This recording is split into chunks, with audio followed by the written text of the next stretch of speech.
friends, and family. Half a day, Ohayo gozaimasu, magandang umaga, good morning to everyone.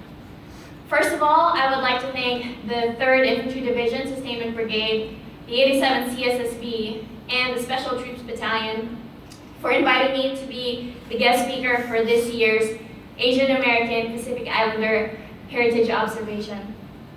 It is both an honor and a privilege. I am First Lieutenant Gianna Punzalan. I am a first-generation American of Filipino ancestry. I was born and raised in the Philippines before I moved to Guam when I was 14, and then later on I became an American citizen when I was 19 years old. For those of you who don't know, Asia Pacific Heritage Month first began in 1978 as the Asian Pacific American Heritage Week. And then later on in 1992, the Congress proclaimed the whole month of May as the Asian American Pacific Islander Heritage Month in an effort to salute the many immigrants who helped build America into what it is today. The month of May was chosen to commemorate the immigration of the first Japanese to the United States on May 7, 1843, and also to mark the anniversary of the completion of the Transcontinental Railroad on May 10, 1869. The majority of the workers who laid the tracks were Chinese immigrants. Asian and Pacific Islander is a rather broad term that encompasses all of Asia and the Pacific Islands of Melanesia, Polynesia, and Micronesia. The blanket term Asia-Pacific Islander can mean to represent the peoples of the Philippines, Guam, Hawaii, Vietnam, Korea, China, Samoa, the Marshall Islands, Singapore, Japan, and many other countries. We are wildly diverse with a wide variety of ethnicities, cultures, and languages. But despite our many differences, we have some very common values. We are hardworking, loyal, sometimes to a fault. We have fabulous food and unique dishes that are completely our own. We have very strong family bonds, and we are intensely passionate about respecting our elders. And it's these traits that all Asian and Pacific Islanders can relate to and help better America. Now, I can't speak for the entirety of Asia, the Pacific Islands, and even to some extent my native country of the Philippines. But what I can give you is a glimpse into the life of living in a small province in the Philippines, what it was like to be an immigrant in America, the sacrifices my family made so I could be here, and how that has helped me prepare for success. I was raised in Marinduque, which is a small island in the northern Philippines.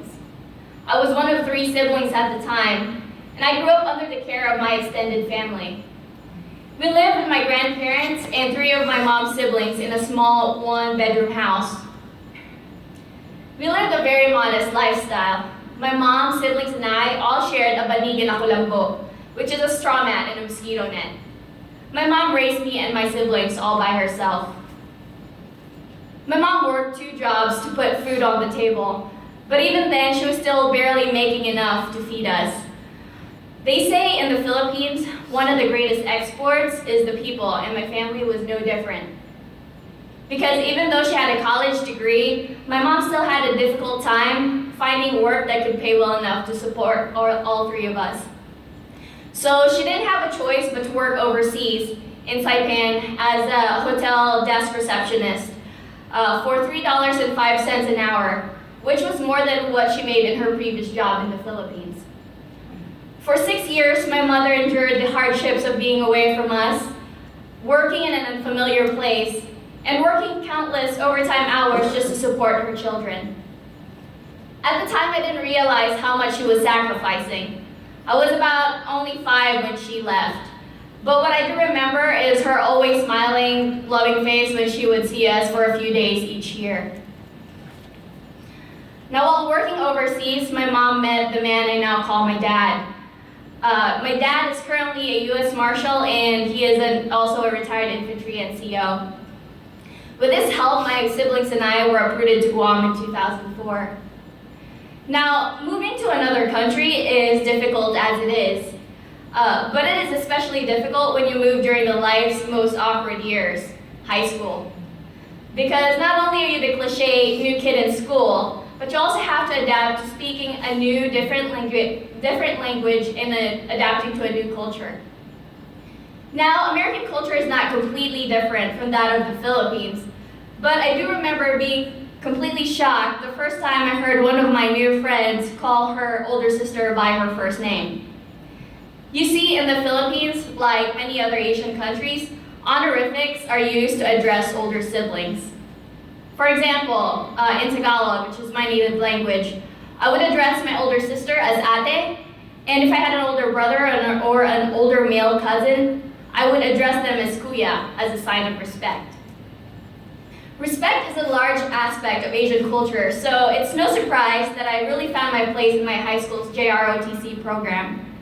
I made many great friends in JROTC, and it helped me establish my path to citizenship through the Army Reserve. I'm so grateful to this country and its military. Through the Army, I was able to receive my citizenship, I was able to obtain my college degree, and also to receive a commission as an officer in the United States Army. I work hard, as many Asian and Pacific Island Americans do, to honor the sacrifices that my family made to get here. And this month is a way for us to also honor the sacrifices of the immigrants that came here before me. There was a time in this country when Asians faced widespread discrimination by both the people and the government. We stand on the shoulders of those who came before us, and it's thanks to those immigrants that I can be here today. Today and this month, we honor the contributions that Asian and Pacific Islanders made for America. In the late 1800s and early 1900s, Asian and Pacific Islanders provided a vital workforce that built America. They were a key part in the civil rights movement. They heavily impacted the foods that we now enjoy today.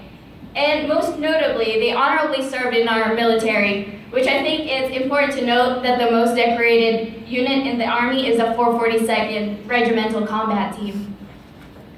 During World War II, this unit was made up almost entirely of Japanese Americans, and currently this unit is currently stationed as a reserve component in Guam. Diversity is one of our greatest strengths as a country as well as a military fighting force, so I thank you all for being here today to celebrate our diversity. I hope that you take the time this month to learn more about Asian and Pacific Islander heritage in America and how that heritage has influenced our country, the Army, and the individuals that you currently serve with today. Thank you.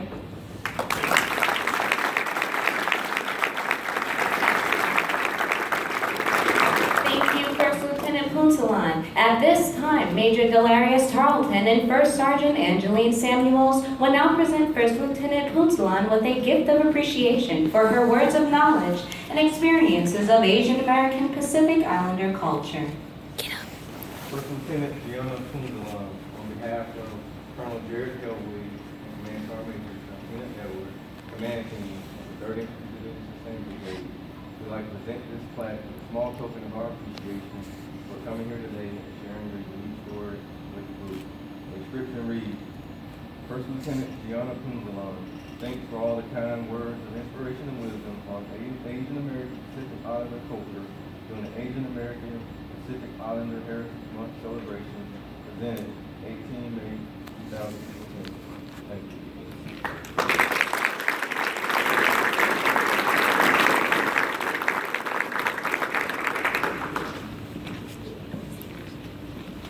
Ladies and gentlemen, let's give our participants one more round of